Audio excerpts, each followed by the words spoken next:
As an aviation buff, I've always been fascinated by things like Lockheed Martin's Skunk Works, Area 51.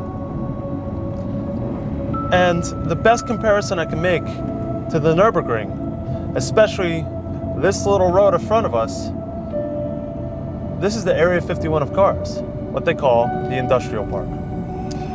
These are where the best cars in the world are fine-tuned, developed, and really come to life. Well, Jaguar invited us out here, one of those very rare opportunities to go see things you don't ordinarily see.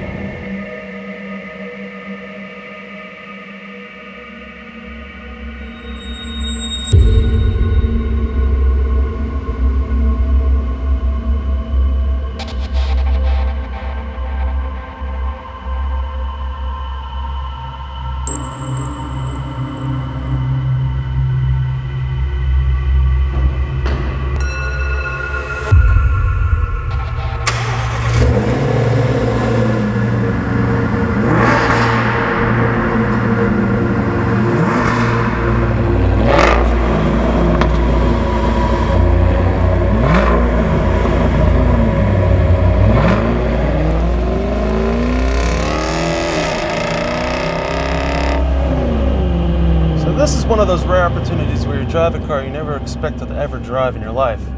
Not to say that this car is anything special, it is a production Jaguar XKRS. It's top-of-the-line Jaguar coupe. It's a V8 supercharged, over 500 horsepower, 0 to 60 in about 4.3 seconds. But the fact remains is that this is a very special Jaguar XKRS. This is the car that actually Jaguar used to set its Nurburgring lap time record, 7 minutes 51 seconds.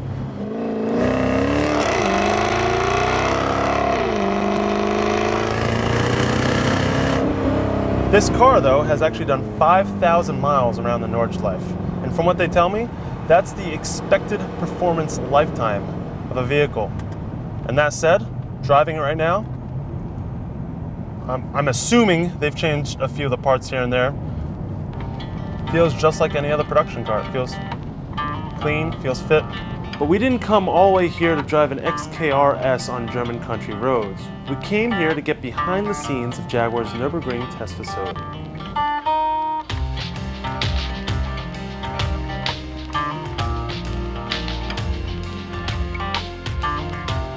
Phil Talboys, head of Jaguar's European test operations, was on hand to give us a tour.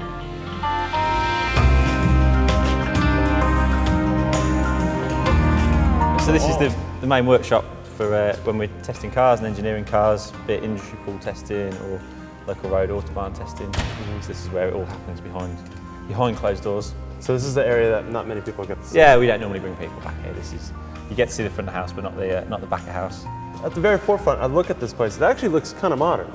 It's not that old. No, 2003 is the first. when this facility was opened. I mean, Jaguar have been coming here for 20 years, yeah, but not on this scale. So 2003 we opened this facility, and then this is our busiest year ever. Really? This year, from an engineering and a marketing point of view. So I think that signifies and indicates the direction the company's going, and Nurburgring's become more important, maybe some would say more relevant. Yeah. You know, we don't want to over Nurburgring the car. You were the first manufacturer to actually set up shop here, right? The first dedicated building. One of the first. One of the first. Yeah, I mean, you can see if you look at the industry part, we're at the front of it, so we were one of the first manufacturers with a dedicated facility here. It's you know, the term used is the Area 51 of car development. Yeah. It seems like this is like you get to the Nordshliefe and you get here for the race. You know, I've been here for the 24, I've been here for a bunch of Vion races, but then like hidden away in this little area is a bunch of car manufacturers, Americans, Japanese, Germans, British. It seems like car companies have their home bases, but a lot of the testing happens here. Yeah, I think the Nurburgring sees there's 16 industry weeks per year. Okay. And you know, you'll see literally hundreds of prototypes from all different companies out there. This is one of the cars that's sitting here that is quite obviously something special. So it's matte, but it's what's inside that's actually very cool. Yeah, do you want to have a look? Yeah, tell me what's... So we built this year as say fun. It was built as a taxi car for PR and marketing purposes. So we take VIPs and journalists around the Nordshliefe in this, and it's a bit like a roller coaster if you have a look inside. Full cage. Full cage and bucket seats in the back. And it's a specialized cage too for sedan, so that you can get guys and specially girls in the back designed, seat. specially designed so you can still get in the back. Yeah. I've never seen a 4-door sedan with bucket seats in the back, Recaro race seats in the back. Even the barf bag for. It's awesome. Like an aeroplane. Any fun stories? Interesting stories? Only ones involving people filling the small bags that you've got in the Really? doors. It's actually been used. A few, yeah, People a actually few. Hence why they're there, yeah. Yeah, I mean, it's a long way. It's 13 miles, and if you've not experienced it before, it's worse than a roller coaster. It's quite an assault on the senses for when what if you're doing a 9-minute lap in this car? You know, sat in the back and you don't know what's coming in the crests, and yeah, some people it gets a bit much for them. How many cars could you actually fit in here at any particular time? And how many have you?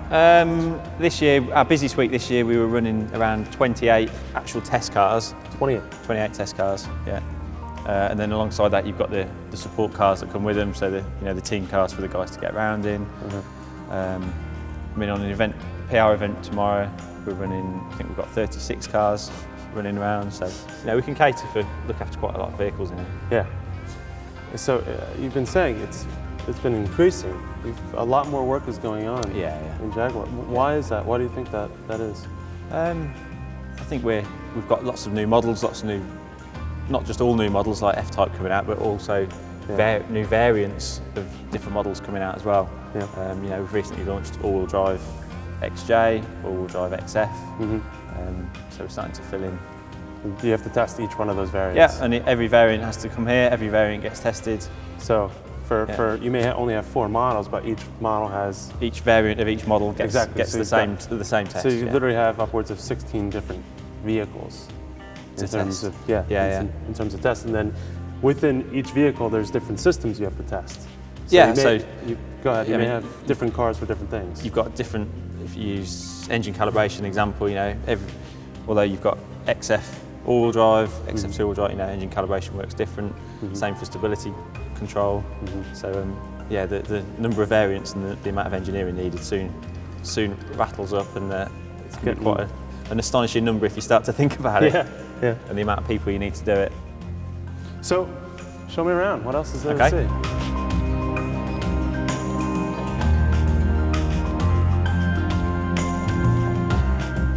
Okay. So what do you want to? What's with these cars? This was an Action X durability test car for XKRS convertible. This was here last year doing the 5,000 mile, just 390 laps. Yeah. Test. We keep that now as another demonstrator. Wait, what are the lines? Is it just to watch gaps? Yeah. So we monitor the panel gap. So we monitor it for alignment in both directions. So measure at the start and then just keep an eye on it when we're driving. If you have a look at the car, the whole thing's marked up at all. So cages in these cars at XFs that look kind of normal. What's the deal? So these are our 2 driver training cars. So any engineer that works for Jaguar that wants to actually test on the Nurburgring has to pass a 2-day pass or fail driving test. Within the entire company, there's less than 30 people that are licensed to test on the Nordshliefe. License being? As in from an internal license. You can't take a prototype or a production or a pre-production car onto the track until you've in the industry pool until you pass the test and got the license. Yeah. Really? Yeah. So then within the industry, you're actually teaching pro drivers or engineers how to properly drive on the track. Yes. Because these guys are good drivers. You're not doubting that. It's just about learning that track. It's about learning the track. I mean, it's 13 miles long. Yeah. Over 70 corners, so it's about teaching them the correct line, the safe line, how to deal with the traffic, the protocols of driving with the manufacturers out there, show them respect, and then then the driving on the track to become natural. So then they can focus on assessing the car, tuning the car, and doing what they actually need to come out here and do. And how many people actually have? So it's a license, quote unquote. Yeah. In order to be a test driver on the Nordschleife, you have to go through this process. How many people within Jaguar actually qualified to drive prototypes on the track? There's less than 30. 30. So the entire. And you're one of them? I am. Yeah. So you're one of the cool guys in the town, right? So yeah, less than 30 people. Okay. Are licensed to drive prototypes on the Nordshliefe. So it's quite a unique club. Exclusive. Yeah. Makes you feel. I think this year we trained 4 people. Got it. So Well, if you think of how big the company is, yeah. 4 people, it's Not much. yeah, I get quite a few emails. So what are actually in these crates? It seems like So this is, I noticed all these crates are full of brake disc and pads to support the testing that happens here. I think, as you can or maybe can't imagine, if a car does a full day on the Nurburgring. Yeah, how you've got calipers, you've got rotors. How many rotors will you go through in a typical day of testing? On one car at the end of the day, maybe it will definitely have a set of pads, definitely have a set of tyres, may have a set of discs depending how much work they've done. Yeah. I mean, if a durability car turns up, it'll turn up with 2 boxes like that full of discs and pads. For one car? For one car. And you'll have 28 cars here? 100 tyres. Yeah, and we'll have 28 cars. I mean, not all 28 cars will have this much support because they're not all doing durability. Yeah. But yeah, all the cars that come here, Yeah. as you can imagine, if they're being driven on the limit, Yeah. discs, pads, tyres are Yeah. heavy consumables. Well, we're here on a Sunday, so it's quiet. But on a normal day, this is pretty much packed, right? Yeah, a normal day you'll have cars in and out. The door will be up permanently because. And we wouldn't be allowed to film in You here. wouldn't be allowed to film it today.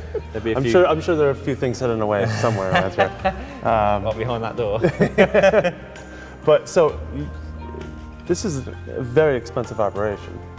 Yeah. Think about it. For Yeah, each yeah. particular car, in terms of people, manpower, parts, supplies, and technicians just to keep care of it. And then let's not forget, you have a 13-mile track that you have to rent out with all the other. It's fairly expensive to get these cars going. Yeah, it's a big investment to come and test at the Nurburgring. Yeah. But I don't want to ask for numbers, but it's substantial. yeah, substantial investment to come and test here. Yeah. But I think you get a lot out of it as well. I was also lucky enough to get a ride with one of Jaguar's test drivers, Sascha Bert. He's the guy that actually set the lap record for the XKRS on the Nurburgring. So, how many laps have you done in this Jaguar, out of curiosity? I do the Jaguar events now for 2 years. Okay. I organized driving activities for all the guests worldwide. And I did many laps now with this car. And I enjoyed it. Each kilometer I enjoy because I was testing many cars. But Jaguar is a special car, so you have so much torque in the engine. You have such a nice sound, and the car gives you a great feedback when you are braking, and when you're turning, the car is so precise, and yeah, the package is really strong. It's good for getting sideways. Yeah, also.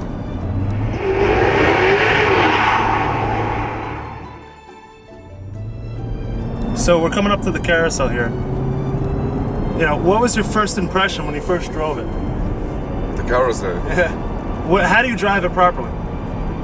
So the carousel is also a thing where you have to know, you have to go here in, look, then you have to stay with your left front wheel on the straight thing, and look with your eyes there where you want to drive, and then the exit you have to take like that. Got it. So, you know, when you go out and you test a car, a race car or a production car, whatever it may be, what is it that you're feeling in the car to see if it's set up right? What do you feel? You know, you have to develop the suspension and the spring. This is important here. And you feel if a car has a good traction, or if a car is precise turning, or if a car, when you change direction, has a lot of movements, or the car is stable, and all this stuff you have to analyze and try with your engineers to find a better setup. Is it the spring and damper the most important part of the setup? Also, yeah, sub-range, all the stuff around, but spring and damping are really important. Is that what the Nurburgring really provides the best feedback for? Yeah. Spring and damper, suspension setup. Yeah. And then tires, I guess? Tires also, Yeah. Well, Sascha, thank you for the ride. I appreciate it. Thank you. Thank you. You going to be back racing here soon? Next year? Yeah. Another 24? 24 hour and VLN races before the 24 hour, I think. These cars are pushed well past the limits of most customers' abilities. But you got to keep in mind that Jaguar's not purely a performance brand. It's about luxury as well. So they're not just tuning these vehicles to be the max of what they can do. They're not going for lap records. If they were going for lap records, this car would be almost unbearable to live with on a daily basis. See, these engineers, their job is not only to make sure things don't break when you buy it, but also to really balance out the right formula to make sure that it's got the performance, but you can live with it every day. And that's ultimately the key to their success. Luxury performance vehicles, fast, beautiful cars. You know, and you can do benchmark testing, you can do all these crazy things to make sure that the parts, the components, the sum of the equation makes sense and doesn't break down. But it's really about the people who sit in the seat I'm sitting right now, who define what the car feels like, its characteristics, its emotion. Those are the guys that really define what the brand is as a vehicle. There are so many different characteristics you have to put into making a car, so many different equations, so many different people, but it only falls on about 30 of the Jaguar engineers and test drivers to really define how it drives. That's what I think makes this whole area special. The people that come here for weeks, months on end to test these vehicles, to push them to the limits, are the ones who are really defining the automotive industry. I was here for the 24 last year, and it was amazing to see how many people show up. Yeah, 250,000 are here. Is it distracting seeing them on the side, camping and... When you are driving here, you can't see anyone. Only you smell the sausages on the grill, but you can't see the spectators because you are really, really focused and concentrate on your driving. You ever go out and, you know, in between your stints, hang out with them? No.